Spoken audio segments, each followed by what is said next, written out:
Hi guys, ഈ ഇടയായിട്ട് എനിക്ക് വരുന്നൊരു കമൻറ്റാണ് ഞാൻ മാത്സ് പഠിക്കുന്ന രീതി എങ്ങനെയാണെന്ന്. ഇന്ന് നമ്മൾ നോക്കാൻ പോകുന്നത് മാത്സ് എഫക്റ്റീവ് ആൻഡ് സിമ്പിളായിട്ട് പഠിക്കാനുള്ള കുറച്ച് മെത്തേഡ്സ് ആണ്. ഫസ്റ്റ് നമ്മൾ പഠിക്കാനിരിക്കുന്ന അറ്റ്മോസ്ഫിയർ ക്ലീൻ ആക്കുക, ഒരുപാട് വാരി വലിച്ചിടാതെ ഓർഗനൈസ്ഡ് ആക്കി വയ്ക്കുക. പിന്നെ നമ്മൾ പഠിക്കാനെടുക്കുന്ന സബ്ജക്റ്റ് മെറ്റീരിയൽസ് മാത്രം വയ്ക്കുക. ഇനി പറയുന്ന പ്രധാനപ്പെട്ട കാര്യങ്ങൾ ശ്രദ്ധിക്കുക. ബേസിക് നന്നായിട്ട് പഠിക്കുക, അപ്പോൾ ഓട്ടോമാറ്റിക്കായിട്ട് മാത്സ് ഈസി ആകും. അതായത് അഡീഷൻ, സബ്ട്രാക്ഷൻ, ആൾജിബ്ര ഇതൊന്നും ശരിയായിട്ട് അറിയില്ലെങ്കിൽ മാത്സ് ഭയങ്കര ബുദ്ധിമുട്ടായി തീരും. ഫണ്ടമെൻ്റൽ കൺസെപ്റ്റൊക്കെ നന്നായിട്ട് പഠിക്കുക. നിങ്ങൾ സ്റ്റക്ക് ആകുമ്പോൾ ടീച്ചേഴ്സിനോടും ഫ്രണ്ട്സിനോടും ഡൗട്ടൊക്കെ ചോദിച്ച് ക്ലിയർ ചെയ്യുക, അതിന് മടി കാണിക്കരുത്. അതുപോലെ ഓൺലൈനായിട്ട് പഠിക്കുന്നതും അതും നല്ലൊരു മെത്തേഡാണ്. അടുത്തതായിട്ട് പ്രാക്ടീസ് ചെയ്യുക എന്നതാണ്. അത് പവർഫുൾ ആയിട്ടുള്ളൊരു കാര്യമാണ്. നന്നായിട്ട് പ്രാക്ടീസ് ചെയ്ത് നോക്കുക. മാത്സ് എന്ന സബ്ജക്റ്റ് കോൺസെപ്റ്റ് മനസ്സിലാക്കിയാൽ മാത്രം പോരാ, നിങ്ങൾ എത്രത്തോളം പ്രോബ്ലം ചെയ്യുന്നോ അത്രത്തോളം കോൺഫിഡൻ്റ് ആയിട്ട് നിങ്ങൾ മാറും. ജസ്റ്റ് വായിച്ച് വിടുമ്പോൾ നമുക്ക് മനസ്സിലായി എന്ന് തോന്നും, ബട്ട് പ്രോബ്ലം സോൾവ് ചെയ്യുമ്പോഴായിരിക്കും നമുക്ക് അതിനെപ്പറ്റി കൂടുതൽ മനസ്സിലാകുക. ആദ്യം സിമ്പിളായ പ്രോബ്ലംസ് ചെയ്യുക, ദെൻ ലെവൽ കൂട്ടി വരിക. ജസ്റ്റ് ഫോർമുല പഠിച്ചു വരാൻ മാത്രമായില്ല, അപ്ലൈ ചെയ്യാനും പഠിക്കുക. പിന്നെ നമ്മൾ പ്രോബ്ലം ചെയ്യുമ്പോൾ ഉണ്ടാകുന്ന മിസ്റ്റേക്സ് റിവ്യൂ ചെയ്യുക.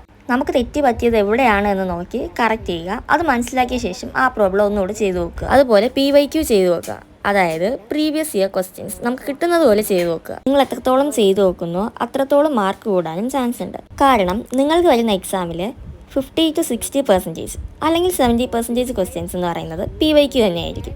പിന്നെ നമ്മൾ എത്രത്തോളം സമയം ഇരുന്ന് പഠിക്കുന്നു എന്ന് ശ്രദ്ധിക്കുക. വെറുതെ കുറേ നേരം ഇരുന്ന് പഠിച്ചത് കൊണ്ടായില്ല, പഠിക്കുന്ന നേരം എഫക്റ്റീവായിട്ട് യൂട്ടിലൈസ് ചെയ്ത് പഠിക്കുക. 25 മിനിറ്റ്സ് പഠിക്കുക, 5 മിനിറ്റ്സ് ബ്രേക്ക് എടുക്കുക, അല്ലെങ്കിൽ 45 മിനിറ്റ്സ് പഠിക്കുക, 5 മിനിറ്റ് ബ്രേക്ക് എടുക്കുക. ആദ്യത്തെ 25 to 45 മിനിറ്റ് എന്ന് പറയുന്നത് നമുക്ക് നല്ല കോൺസെൻട്രേഷൻ ആയിട്ട് ഇരിക്കാൻ പറ്റുന്ന ടൈമായിരിക്കും.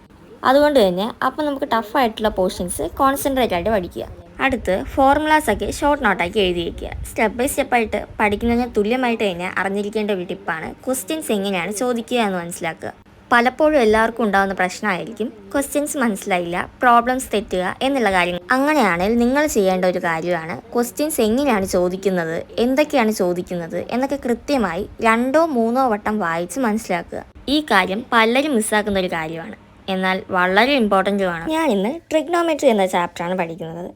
അപ്പോൾ ആ ചാപ്റ്ററിലെ മെയിൻ പോയിന്റ്സൊക്കെ ടെക്സ്റ്റിനൊക്കെ നന്നായിട്ട് വായിച്ചു. അതിനുശേഷം ഓരോ ക്വസ്റ്റ്യൻസ് ആയിട്ട് ചെയ്ത് നോക്കുവാണ്. ഈ ചാപ്റ്ററിൽ ഓരോ ക്വസ്റ്റ്യൻ ബേസ് ചെയ്തുകൊണ്ട് ഫിഗർ വരയ്ക്കേണ്ടതായിട്ടുണ്ട്. ഞാൻ ഓരോ ക്വസ്റ്റ്യൻസ് ചെയ്തപ്പോഴും മിസ്റ്റേക്സ് ഒക്കെ ഉണ്ടായിരുന്നു, അതൊക്കെ ഞാൻ ക്ലാസ് നോട്ട് നോക്കി ക്ലിയർ ചെയ്തു.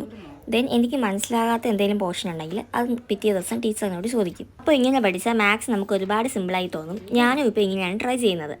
ഈ വീഡിയോ ഇഷ്ടമായി ലൈക്ക്, ഷെയർ ആൻഡ് സബ്സ്ക്രൈബ്.